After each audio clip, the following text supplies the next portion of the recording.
Hello, this is Group 5 and this is our presentation about Project 2. This is presented by Andrei Mendoza, Eduardo Hirai, and Marcus Su. So now these are the project details.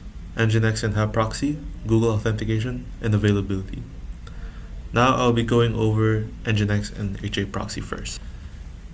This is DigitalOcean, which we use to house the load balancer, Server 1, and Server 2. Server 1 and Server 2 are both connected to the load balancer via Nginx. And we have our domain names pointed towards the load balancer. So whenever someone visits our domain name, they will be pointed towards the load balancer, and it will help them guide through either Server 1 or Server 2. Server 1 and Server 2 contains node files, which have different port numbers to house our node application. This is the HA proxy server. We installed and configured it to house 3 domain names. Here is the configuration file. This section will redirect any HTTP request to HTTPS. This is due to the certificate that was created and will be discussed later on. This section is the HTTPS front end, which handles incoming HTTPS traffic on port 443 with SSL encryption enabled. We installed Let's Encrypt with certbot, which helps manage these certifications. The configuration also includes stat pages for monitoring, which are accessible at /haproxy?stats. The key function of this is the access control lists, or ACLs, which identify incoming traffic based on the host name. For example, traffic for portfolio.andrei.lol right here is matched by an ACL and routed to its dedicated backend, node backend's portfolio, which is right here. The same logic applies for test.adhirai.store and test.markussoup.store. Now let's look at the backend configuration, which defines how incoming requests are processed after being routed by the front end. For each domain, portfolio.andrei.lol, test.adhirai.online, and test.markussoup.store have dedicated backend sections, which is what I highlighted right over here. Each of them are configured with load balancing using the round-robin algorithm, which ensures requests are distributed evenly across the available servers. To maintain user session continuity, we've implemented sticky session. This is achieved with a stick table that tracks clients' IPs for 30 minutes. The stick on source ensures that the requests from the same client are always directed to the same server during that period. Here we can see the IP addresses of the 2 servers from DigitalOcean, which are these 2. Each web application lives on specified port numbers. Portfolio.andrei.lol lives in port 3000, test.adhirai.online lives in port 4000, and test.markussoup.store lives in port 6000. And now we will move on to server 1. These directories over here are where all the web application files live. And as we can see here, when we do sudo lsof-i, which listens to specified port numbers, we can see that each of the node applications are up and running. And now we will look into the configuration file. In both servers, Nginx was installed and configured. Each domain is configured to act as a reverse proxy, forwarding traffic to specified node.js applications running on different localhosts, 3000, 4000, 6000, respectively. HA proxy serves as the entry point for all incoming traffic, based on the domain name in the request. HA proxy route traffic to the appropriate backend servers, which are essentially these Nginx instances. As we can see here, the server name is portfolio.andrei.lol, which is pointed to 3000. Same applies for test.adhirai.online, but it's 4000. And here in test.markussoup.store is 6000. Same applies here in server 2, where the configuration file is very similar. Now I will pass it on to Marcus, who will talk about the Google authentication. Now I'll be talking about each of our websites and Google Auth. So this is Andrei's website, and as you can see here, you can see the SSL certificate, and we're using Let's Encrypt. This is my website, and you can see the certificate here. And this is Eduardo's website. And you can also see the certificate here. Now that we've seen the SSL certificates for each website, now I'm going to log into each website with Google Auth and then comment on them. So Google Auth works through a protocol called OAuth 2.0.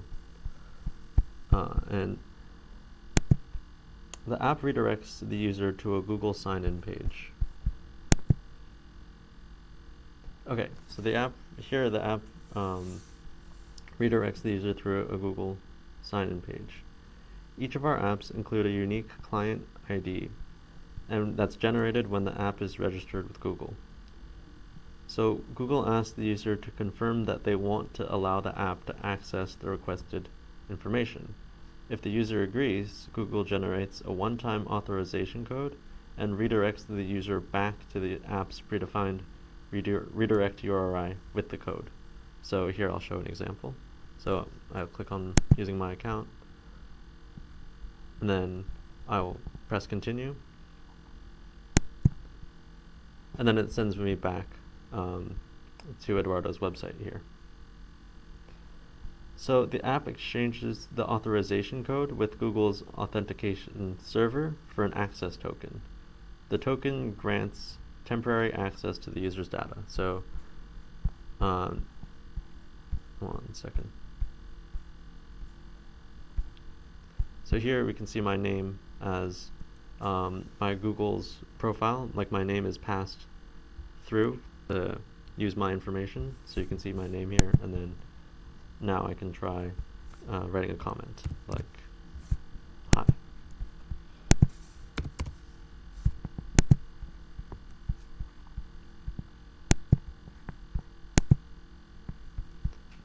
And then I can do the same on my website. If I try logging in with Google, it says hello Marcus, and then I can write a comment here.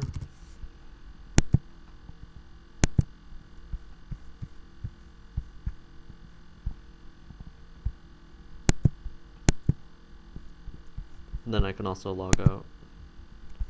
And then when I'm logged out, I can't write any comments. With Andrei's website, I was already logged in, so you can see the comments here Andrei made. I made a comment here on this date, and then I can add another comment. So now I'm going to go over a bit of the code of what I just talked about. So this is for my app. So you can see here, we have to require the Google strategy. And then we have to use the client ID that you set up in your Google API, and also the client secret. And then you also have to have the the callback URL.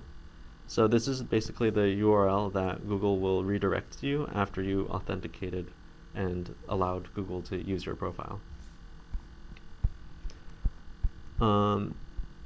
Here is the callback, what happens when you visit the callback and when you allowed Google to authenticate you. And it basically just turns your data into JSON, because JSON.stringify. And then here, app.get auth/Google, this basically provides the scope of what Google's getting. So it's going to get your profile, so your name and last name and given name, and also your email address. Okay, now I'm going to pass it on to Eduardo, who's going to talk about GitHub. Hello, I am Eduardo, and I will talk about the GitHub contribution calendar widget. This widget shows how many contributions a specific GitHub user has pushed into their repositories and when they happen, and this covers the last year. So as you can see here on mine, there are several squares of different colors, and the whiter the square, the more contributions on the day.